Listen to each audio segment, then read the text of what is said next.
force us to put it in our body. You cannot mandatorily make us take vaccines and go back to work.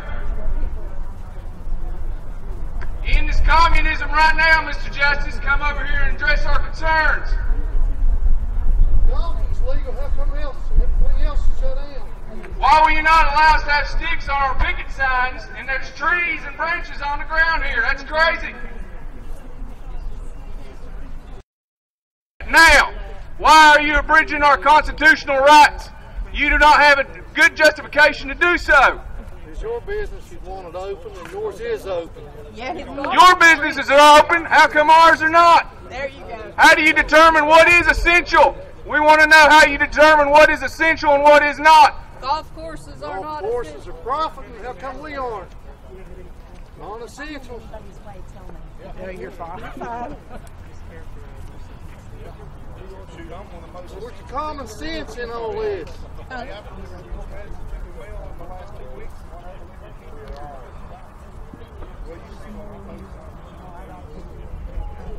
Freedom is dangerous. Safety is slavery. Let us go back to work. Stop this communism now. If you want to wear a hazmat suit out in public, you're free to do so. You cannot force the rest of us to be in prison. Find out why the abortion clinics ain't shut down. Why are the abortion clinics not shut down, Mr. Justice? And why are the churches? Why are the churches shut down but the abortion clinics open? What is your agenda? Why are you doing this to us? You love West Virginia. Why did you move your businesses to Virginia? Why did you move your business to Virginia, Mr. Justice? What's going on? No taxes in Virginia. This is not what the taxpayer pay you to do. To violate the Bill of Rights, to violate our Constitution, to tell us how we worship, to tell us how to work. That's wrong. You're not our God. You're not our king. You're a governor. You're elected by us, and we don't like what you're doing. Go ahead, keep laughing, buddy. Go ahead.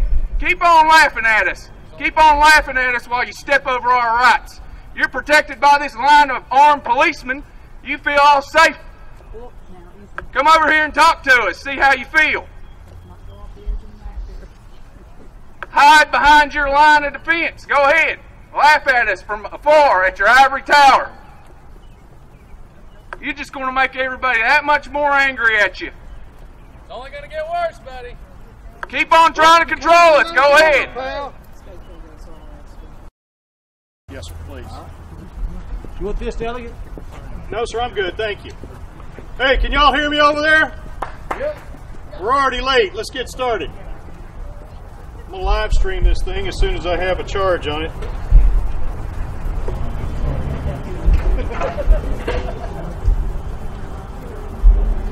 You can ride that thing if you want to. All right, so what's going on here, in my estimation, is an abrogation of our individual natural rights. This is a strict concern for me because not only have I spent 20 years in the infantry fighting for our individual natural rights, but I've got a wife who's in the Navy who's been in over 30 years. She probably didn't want me telling you how long she's been in. I've got a daughter who's in the Navy. I've got a son who is preparing to go into the Marine Corps. What in the world are we doing here? So I came home from Iraq. The whole reason I became a delegate is because when I came home from Iraq, I looked around and I saw these clowns. These people who decided that they were in charge. I've read the Constitution. I've studied it. I've spent years studying Western civilization, Western philosophy, the Judeo-Christian ethic that are the foundation of our nation, the foundation of our individual natural rights. Our Constitution does not give us rights. It recognizes and enshrines them under the protection of law. The entire foundation, the Constitution, is the charter of our federal government, and it very specifically lays out what the powers of the federal government are. And then, of course, you hear people arguing that the Amendment 10, the 10th Amendment, says that all other powers devolve to the states, and then they leave off the next phrase, and to the people. And to the people. Yeah. They leave that phrase off.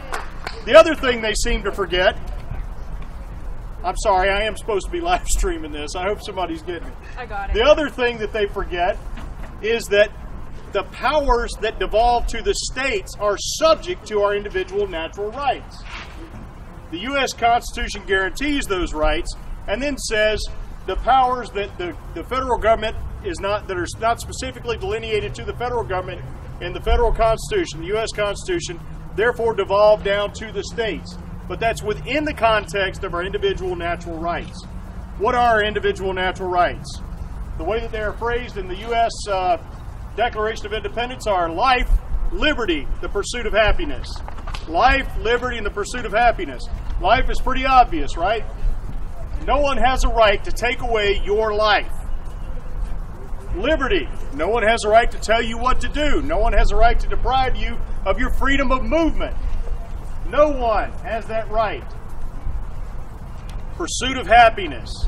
That's a pretty broad concept. But if you go back to Locke, the philosopher John Locke, he talks about the right to private property. Pretty much the same thing if you think about it. What we're talking about here is when you own something, you have a right to do whatever you want with it. Why is that? It's very clear, very simple. It's because you own yourself. You own yourself. And because you own yourself, you own all the products that you produce. You own your time, you own your effort, and you own your capabilities. And when you invest your time, your effort, and your capabilities into producing something, into creating wealth, into earning wealth, it is yours by dint of the fact that you own yourself. The moment that someone takes away your right to your private property, they are taking you away from yourself, very literally. These are things that you've purchased by investing yourself into them. They have no right to do this. The government has no right to tell you that you can't start a business, that you can't run a business with your own time, your own talents, and your own capabilities. They have no business telling you that. Now, the governor says that he's keeping us safe. Who here needs the governor to keep them safe? Raise your hand. No, nobody. Not a single person here needs Governor Jim Justice to keep them safe. What do we need the government to do for us? Protect our rights. There it is right there. Top, say it one more time, Top. Protect our rights. The only valid reason for any government to exist is to uphold and defend your individual natural rights. That's it. There is nothing else. They have no business telling us how to live. They have no business telling us where to live. They have no business telling us what to do with our funds. They have no business telling us how to raise our children. Protect individual natural rights. That's it, and you're done. Otherwise, the government needs to leave us alone. It's really that simple. What we have going on right now in West Virginia, there actually is an illness. I'm not defying that. I'm not denying that. I'm not defying the advice of medical experts. I'm telling you that there really is an actual illness that is really killing people. My wife, who is a naval medical officer, is currently in New York City working in a civilian hospital because 40% of their staff went down with COVID and they needed backup. My wife is there right now doing this. This is a real illness. I think everybody here is smart enough to keep yourself healthy, to take care of yourself. If you run a business, you have the authority to, within the walls of your business, determine how you're going to do it, what policies, what procedures, what processes you're going to put in place to keep you and your employees and your customers healthy. You don't need Jim Justice to lay down the law. And here's the other problem. You ready for this? He has no authority to make law. None. Zero. The representatives of the people, the duly elected representatives of the people, have the right to speak for the people under the Constitution and to make laws. Jim Justice has no authority to make laws. He has no authority to present dictatorial edicts and tell you what to do. None of this is under his purview. Now let's talk about executive orders. Do executive orders exist? Are they constitutional? Yes, they are. But what is an executive order? Well, it's right there in the title. It is an order to the executive branch from the chief executive. As the chief executive, he is the chief of the executive branch. Nobody else in the entire world works for the governor except the executive branch of the state government. Not the legislature, not the judiciary, not private citizens, not private businesses, not churches. Nobody works for this man except for the executive branch of the government of the state of West Virginia. What does that mean? It means that he can issue orders to the executive branch telling them what to do. He cannot issue you an order telling you not to go to church. He cannot issue you an order telling you how to run your business. He has no business giving orders to private citizens or to private businesses. He does not have that authority. And here's the bottom line. Today he got up and he spoke. And he basically, the way that I understand it, from what I heard, he presented it as he was saying, I am going to go easy on you, my people. I have decided that I will have mercy upon you. That I will give you a break, but here's the deal. You have to do what I tell you to. I'll let you go back to church, but you have to sit where I tell you to. You believe that? No.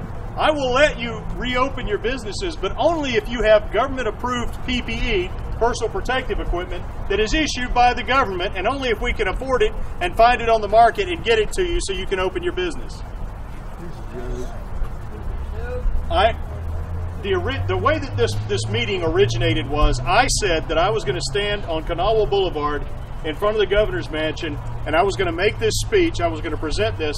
Y'all are very fortunate because a good friend of mine got a hold of me and told me not to do what I was going to do, which was I was going to start with Socrates and Aristotle, work my way all the way through Western philosophy. I was going to take a side trip into the Judeo-Christian ethic, talk about what the Bible says about liberty and about what human beings are. And I was going to lay it all out, go all the way through Locke, all the way to the founders. I was going to read portions of the U.S. Constitution to you, analyze them for you, and then I was going to read the West Virginia State Constitution to you. Good idea. A friend of mine talked me out of it, so instead we're having this talk. But the thing is, I was going to stand out there by myself and do this, and you folks decided to show up, which is why we moved over here and we're having this meeting.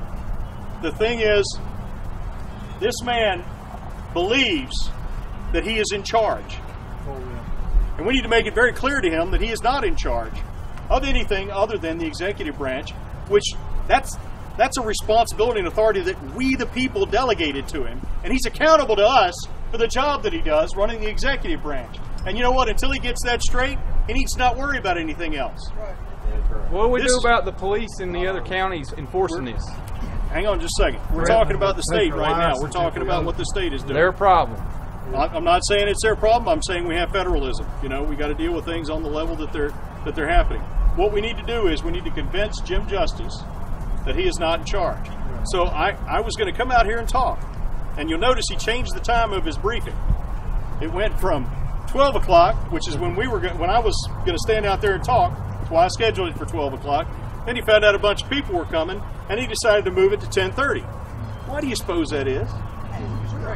So he went in and he made this speech where he talked about all the wonderful things he was going to do to ease the limitations that he had placed on us, which, by the way, are unconstitutional and illegal, unethical, and immoral, that he's placed on us, and he's going to ease some of those for us because he's such a benevolent dictator.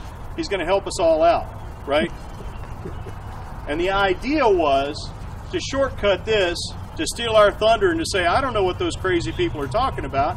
I said I was going to be nice to them. What are they complaining about? Well, what are y'all complaining about?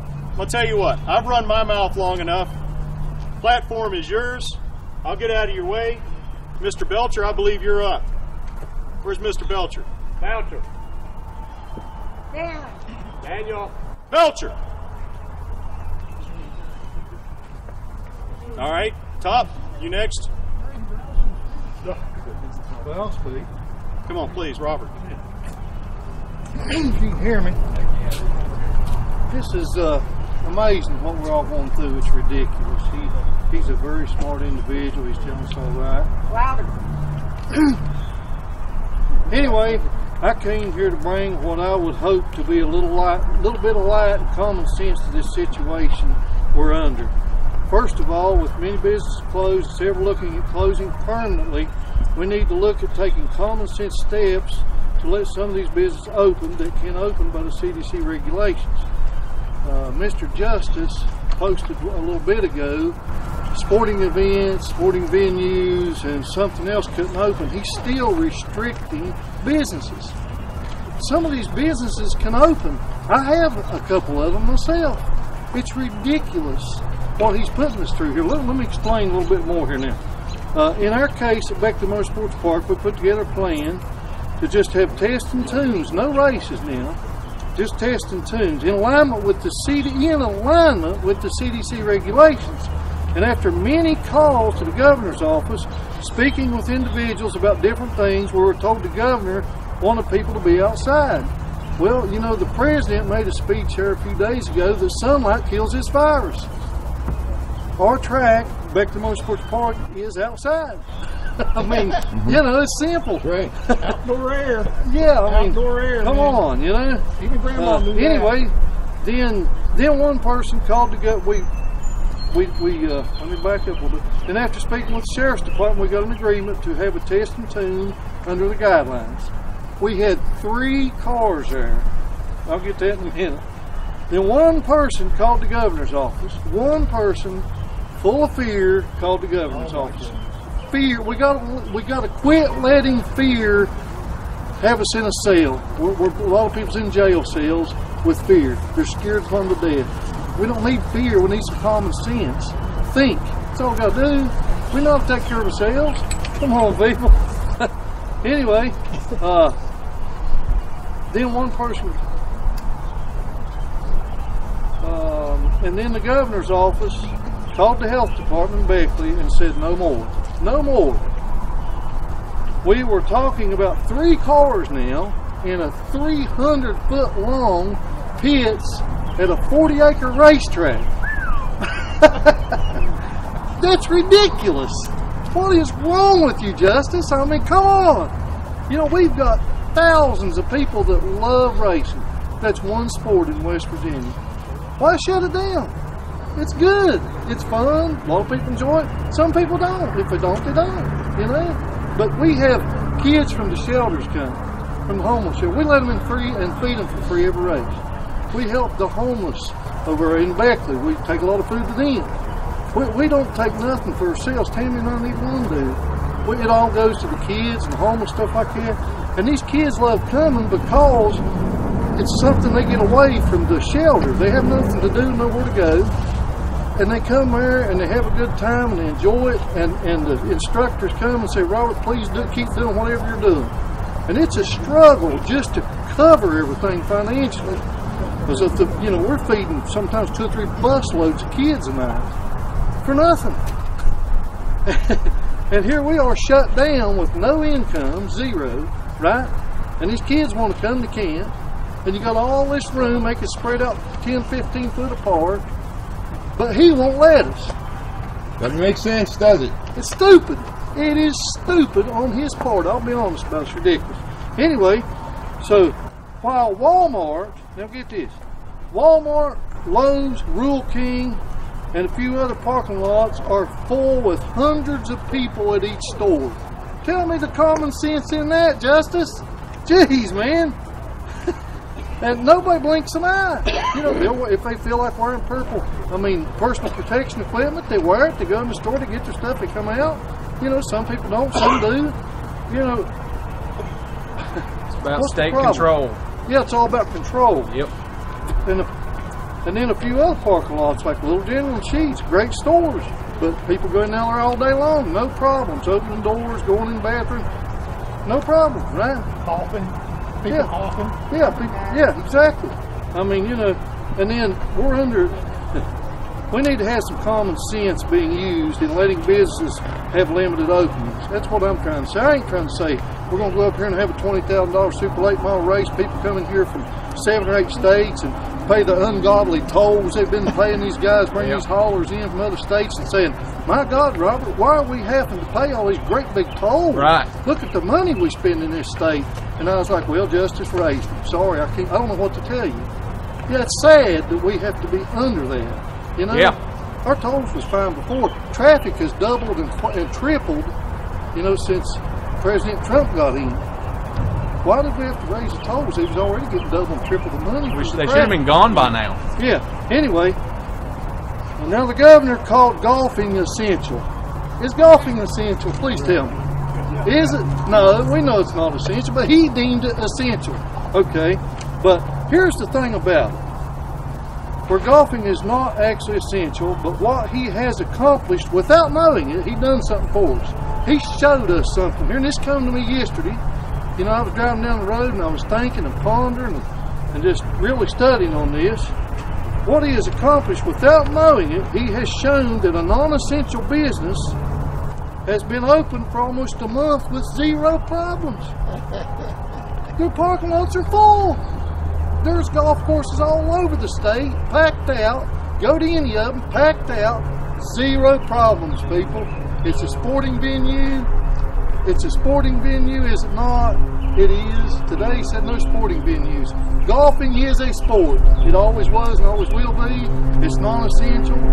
Hey, that's what he wants to call it. That was up to him. He made the choice. But he showed us by having golfing legal, there's no problems. Golf course everywhere open, no problem. So what's the problem with everything being open on some kind of a manner? I mean, at least a little bit. Let people have a little bit of income. Let their businesses be safe. You know, let people decide if they want to go or not. If they want to wear their personal protection law. It's up to the people. Is it not? It's our state. Jeez, man, quit letting somebody run over us. Right. I'm tired of it. I'm sick and tired of it. That's why I came here today. This is ridiculous the way we're getting treated. You know? I mean, anyway. Now, the next thing. Now, businesses have a lot of overhead. A lot of people know, a lot of people don't. We know, Tammy and I do. Well, I've got 4 businesses, right? All 4 of them, 3 of them shut down pretty much, and 1 of them is barely crawling.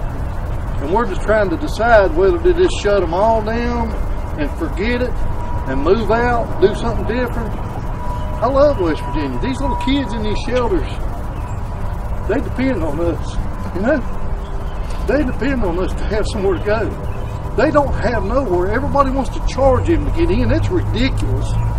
It's all about $1 to him. It's not to us, you know? I'm tired of it. Anyway, business have a lot of overhead, insurance, power bills, water bills, sewer bills, bookkeeping, on and on and on. All this stuff costs money. He knows it. I mean, come on, man. He's been in business for years. He doesn't pay his bills. Huh? Yeah, he doesn't pay his bills. Never pays his bill. He owes me money, be honest about it. Never got paid. Been years. Anyway, on top of that, we all have property taxes that's really too high for the income rate for this state. Yep. And he raised taxes when he said he wasn't going to. We all know that. I ain't getting that. Taxation is theft. Right. Yep. But here's where it's at. Now on top of that, property tax. Now because of the hardships, businesses are suffering and have been suffering during 2020. And because of this, Mr. I challenge you to waive all property taxes for all small businesses in 2020. Waiving these property taxes will give small business the necessary boost they need to make it through this hardship. When people's looking at a tax base coming up in the fall of about, well, mine $25,000, I'm gonna have to pay property tax coming in the fall, where the state's gonna take my property. You know, months of not working, ridiculous. Cut the stupid property tax off. At least cut them off for this year. Why not? What's it gonna hurt? You know, really, think about it. Without it, there will be a lot to fail. A lot of people are getting ready right now to permanently shut their businesses on account of this garbage. It's enough. The line has been flattened, people.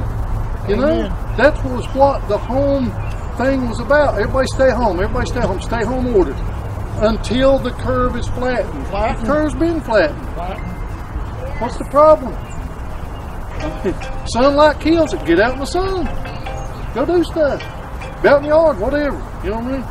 But this could result in higher taxes for everybody else if these businesses start closing. Does everybody else here want to start paying even more taxes? No. I'm burned up with taxes. I'm sick of it. Fees, taxes, he raised everything. It's ridiculous. Come on, you know? I've had enough of this garbage. So, Mr. Governor, please cut these taxes to save our businesses. That's my thought this day. And let's all work together to get all of our businesses back working. You know, these barbers, they don't have no employees. On and on and on and on. Shops and stuff, small businesses, they're being destroyed with this. We can't just keep saying, oh, we're going to wait and do this. No time frame. There's no nothing. There's no planning. Where's it at? I got to plan stuff. I can't wait 2 or 3 months and say, Oh, I'm sorry, y'all 10, 12,000 people, we're just not going to do this year. They want to know something. I've got 100 race cars, different race cars, we got 7 different classes of race cars. They're ready to race. They want to come and race. It brings a lot of money into Beckley. It brings a huge amount of money into this state. Local people just want to race, get out and have some fun. Father and son. You know, we had 3 cars there last week. 3 cars. Father, son, and wife came with 1 car. They was parked 25, 30, 40 foot apart. 3 cars there. I'm like, man. And those pits, and here's that brick house yonder long. That's ridiculous. And then the governor tells us, "No, you better quit doing that. Don't do that." Why? I go look at Walmart. I go look at his golf courses. He's profiting big time because it's full. I'm glad. I mean, seriously, all businesses need to profit. We're just trying to get by. We're trying to help a bunch of kids. There's a lot of businesses like us. We're just plain people. We just want to see everybody make it. We all need to make it. Thank y'all. Thank you, Robert. Yeah. Hey, I'll jump in. Thanks, Tom. That's all right. So I didn't come prepared to talk today, but after being here for a little bit, I just realized, you know what? If nobody else does it, then I'm going to do it. And I'm going to stand up here and say, one, thank you, Delegate Wilson, for having the courage to stand forward and just take a stand on this issue. You know what? We share some things, and one of the things we share is our military background. And in the military, just like the governor, you take an oath to defend the Constitution, protect and defend the Constitution. And that's what I'm going to do today. I'm going to stand here and I want to say that, you know, you guys are also coming out and taking that stand. And you're standing here side by side with us, and you're sending that message to say that, you know what?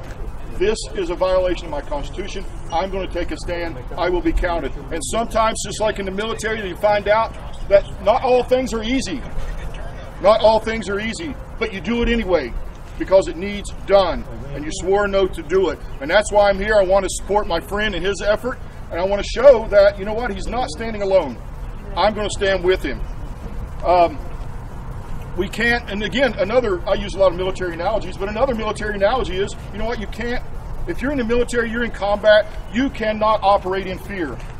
If you operate in fear, you're going to lose. And so what I want to do is to encourage you guys and just give you a word of encouragement. I appreciate you coming out. I appreciate you taking this stand with him. I appreciate you being counted amongst those who are willing to not live in fear and to stand out and do what you know is right.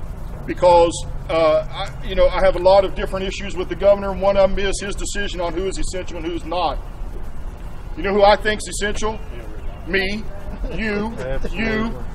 Everybody standing out here is essential. And you have an opportunity. You should have an opportunity to go out and be free to work, to feed your family, and do all that, and not relying on the government.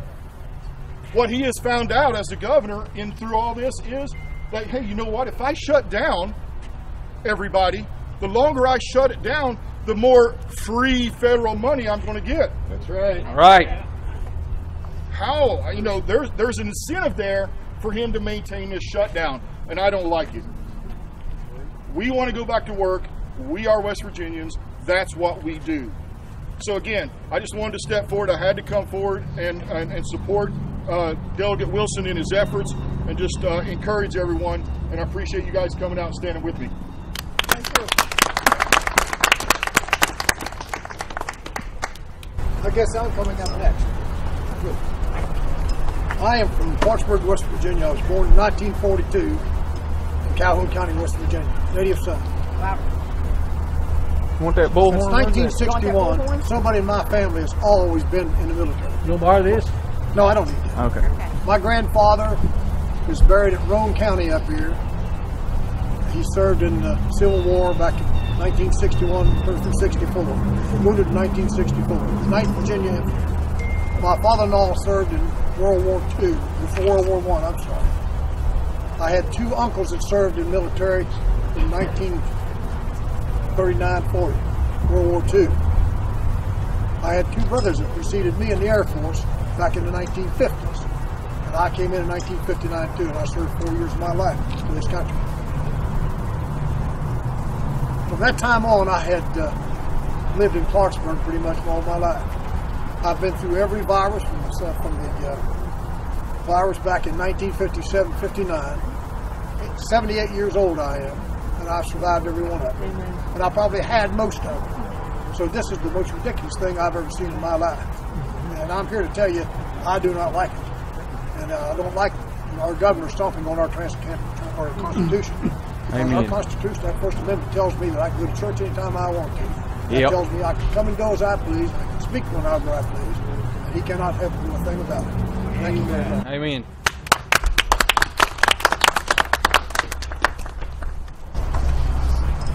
I'll make this short and sweet. My name's Dean Klein. I'm from Hinton, West Virginia, and I'm here in support of Delegate Wilson and everybody here to say, let's get this state back to work. And not just the state, let's get the country back to work, because we're going to see food shortages. We're already seeing food lines around this country, Right. especially in the inner cities. We have to get this country, and especially this state of West Virginia where we live and we love, let's get back to work. Amen.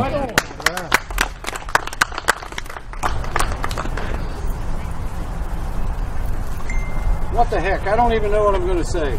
Speak But I from know the one thing. I don't need no stinking microphone. Everybody can hear me. Our problem is right there in that house.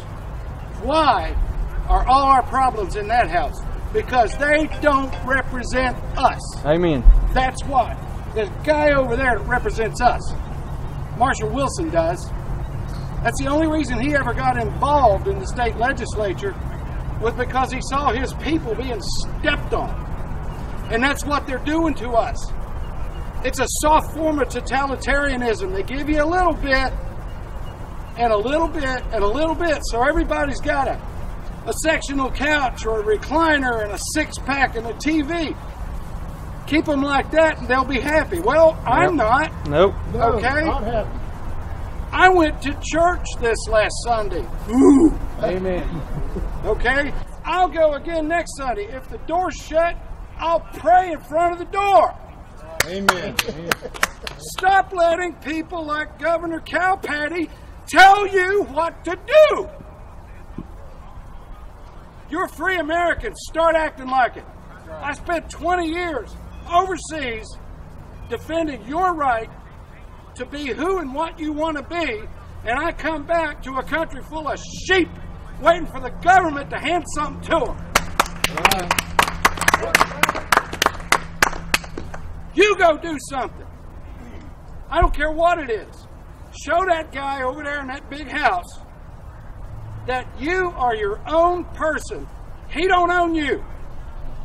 Okay? You're not hurting anybody. That man just told you that fellow over there can't make law.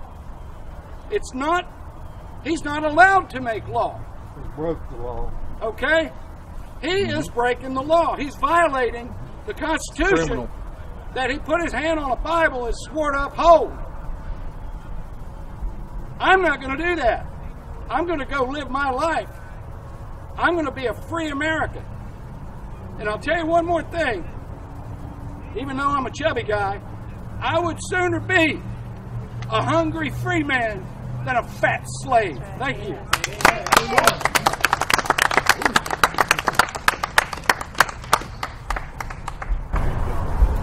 Roll my legs just a little longer. I'm looking around.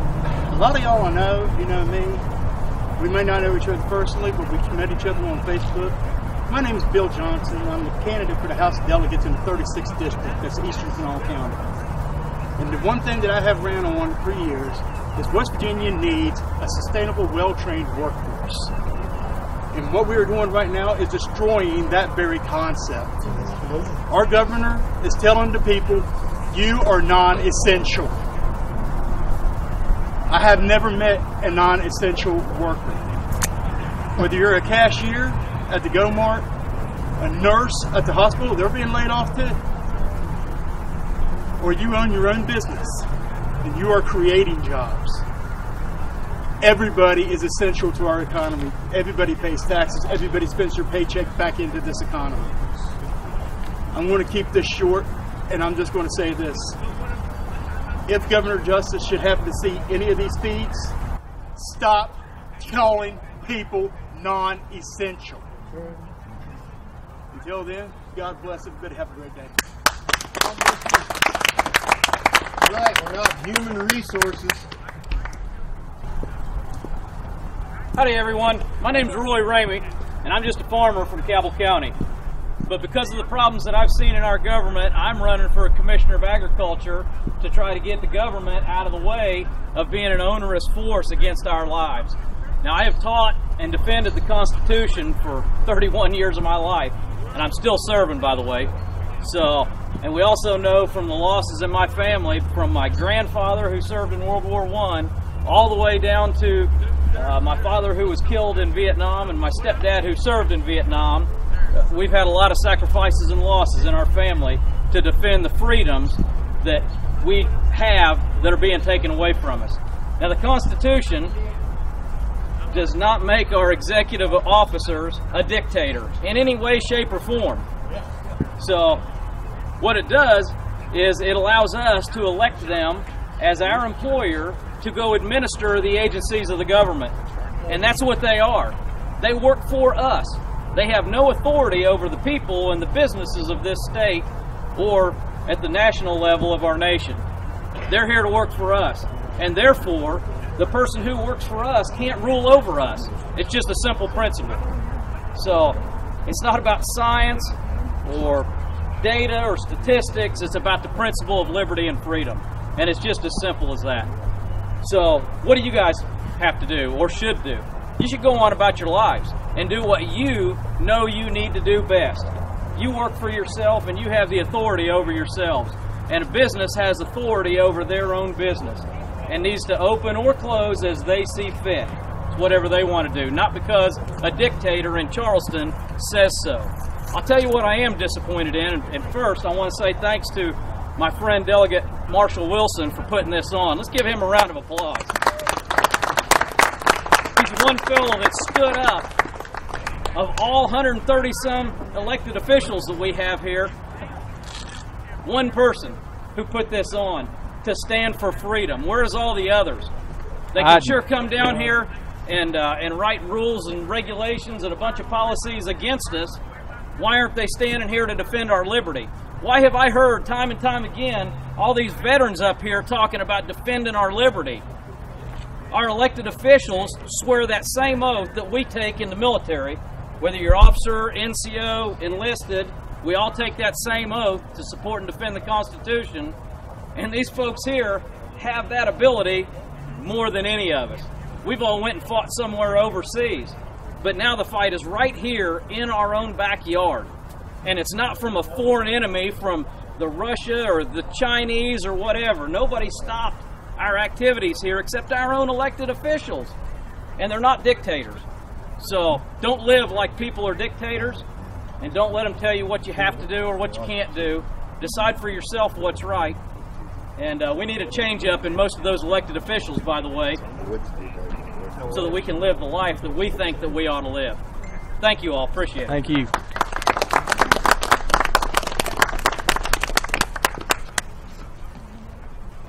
All right, I'm going to go next.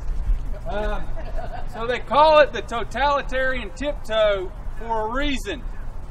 They're tiptoeing bit by bit to absolute, total communist control. That's right. What did the World Health Organization president say?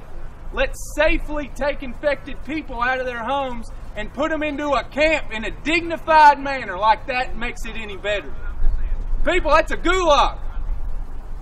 Right. What are they doing with Smithfield Foods and Tyson Foods and all these other farms? Shutting them down, killing the cows, killing the chickens. They're not going to be back next year. You can't flip that on like a light switch, people. How many people here have their own garden? How many people here know how to hunt? What about the people that are going to come after you because you know how to do those things and they're hungry? And their family's hungry. We're being put in a very, very, very bad situation. where people are going to get into a survival circuit in their mind, and they're not going to see you as people, as individuals anymore. They're going to see you as a resource. And that's exactly what they want in there. That's exactly how communism starts. They turn us against each other. They get us to be afraid of one another. They separate us. There's a whole book called The Gulag Archipelago. Now, what's an archipelago? It's a series of islands that are isolated by water. And that's what the government's doing. It's flooding us all out, making us all, each individual island, separate, scared, afraid. Now, I've heard everybody say, you know, what about our business? What are we going to do about our business? Why is everybody keeping their doors shut? Why are the churches staying shut? I've got the Holy Bible right here, the King James Version. Nowhere in here does it say, listen to the government. Amen. That's right. Nowhere. In fact, Jesus Christ himself went to the Pharisees, the communists of their day, telling everybody what to do. He flipped that table over and he ran them out. And none of us here have the courage to do the same thing. We're all afraid, and we're all waiting on our MREs at this point. I mean, there's not going to be any meat left in the stores. Fear is not of the Lord. Yeah. Everybody is so terrified and waiting on the next orders from the governor, waiting on what kind of new law or new permission that's going to be taken away from us. But we can't forget what happened in the Bolshevik Revolution in Russia. The intellectuals, the experts, deemed that your freedoms need to be taken, deemed that your food on your farm is needed for the starving city, and your family doesn't need it as much as the smart people do. Just ask the Ukrainians. Yes, they're Ukrainians. How about Mao Zedong in China's great leap forward? How far ahead of us are they? I mean, you got people dying in the coal mines over there. You got people, kids, making your iPhones that we're using to record this rebellion. Children died to make those phones, and we pay them. We support communism freely. We need to start doing things here on our own soil with our own hands.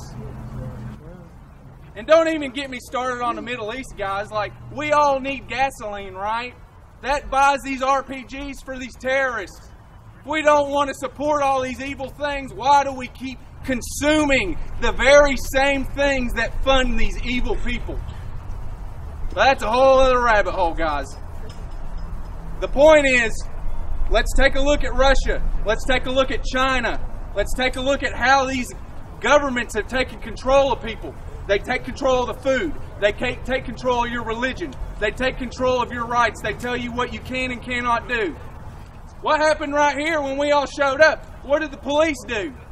They bullied us on over there and said, you got to do this and you got to do that. Yes, sir, you got to take your sticks off your sign because you might kill somebody. When there's branches surrounding us all over here, naturally made by God. What is this? What is going on? Why isn't anybody angry? The first thing we got to do is say we're mad. We're mad as hell. We're not going to take it anymore. This is over. This communism's over because the next step is a gulag. Next step is a National Guard coming to your house giving you a box of food and toilet paper. Is that what you want? You want to wait around on the government? These incompetent people that can't even fill a pothole on our street to fix your life? They're not coming. They're not going to help you. That's all I got to say. Is there anyone else? Yes, please. One little statement. The worker bees in government are protected by sovereign immunity. If they mess up, you can't really sue the individual. The government has to consent to being sued. If an official violates the Constitution, sovereign immunity can be pierced and they can't be sued. So if Jim Justice has violated the Constitution, he could be personally held liable. His personal wealth could be distributed in a class action lawsuit. Just want to put that idea out there. heads together to figure out how to do that. Chief Justice could be personally sued for his actions here.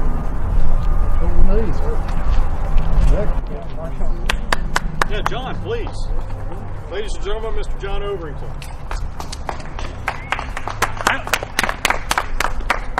You know, I spent 34 years here, and one of the accomplishments was a balanced budget resolution, an Article 5. We need to also do a Convention of States. Marshall, I know, has worked on that as well. And but when you think about $2-3 trillion, somebody's going to have to pay that back. It's going to be your children and your grandchildren. They're going to have to pay that back. That's going to affect their livelihoods. Or we're going to have inflation that devalues the money that we already have, the assets we have. One thing I want to mention is, in addition to the Bible that this spokesman made a very good case on, I would recommend reading 1984 by George Orwell, Fahrenheit 451, Brave New World. That is where we're heading. That is where we're heading, and you know, that gives you the blueprint of government control. The government knows best rather than its citizens. That's something that I think is very important for us to understand, so we can anticipate where this is ultimately going to take us. I appreciate everybody being here. You know, this is democracy in action. You, the people, represent government, and you have the authority to make those changes. It was nice to see that we have some candidates like running for the House of Delegates and other positions, so that, you know, it's your way to help those candidates to make a difference. Appreciate everybody being here. Thank you, John. Well, one last thing. This isolation and separation is what our government has been focusing on. And I think that is exactly the wrong attitude. You know, if we're isolated, you know, it's like the previous speaker said, you have gulags where each person is isolated. It's not healthy. When you think about how many people are not getting their cancer treatment, their heart surgery, because those parts have been shut down, the consequences are probably going to be much worse. The cure is becoming much worse than the disease, and it's going to show up in health care that is delayed, and that symptom, that cancer, that heart disease becomes much worse. So stay strong and keep this protest moving. Thank you, John. Do we have anybody else who wants to speak? Anything specific to say? I am profoundly grateful. I am humbled by the fact that you're here. I am honored by the fact that you allowed me to speak and that you listen to what I have to say. And I am begging you, in the name of your grandchildren, please stand up for your liberties. I'm going to go even farther than that. My intent today in coming out here was simply to encourage the governor to take steps to reverse the bad decisions that he's made so far. But today in his speech, he made a very clear point that he is not going to listen to anyone who encourages him to do that. He specifically stated that. Based on that, let's live like Americans. You guys ever read C.S. Lewis's Narnia series? Yeah. Okay. At one point, there's a character named Puddleglum who's been told repeatedly that there is no such place as Narnia, and he says, I will live as much like a Narnian as I can, even if there is no Narnia.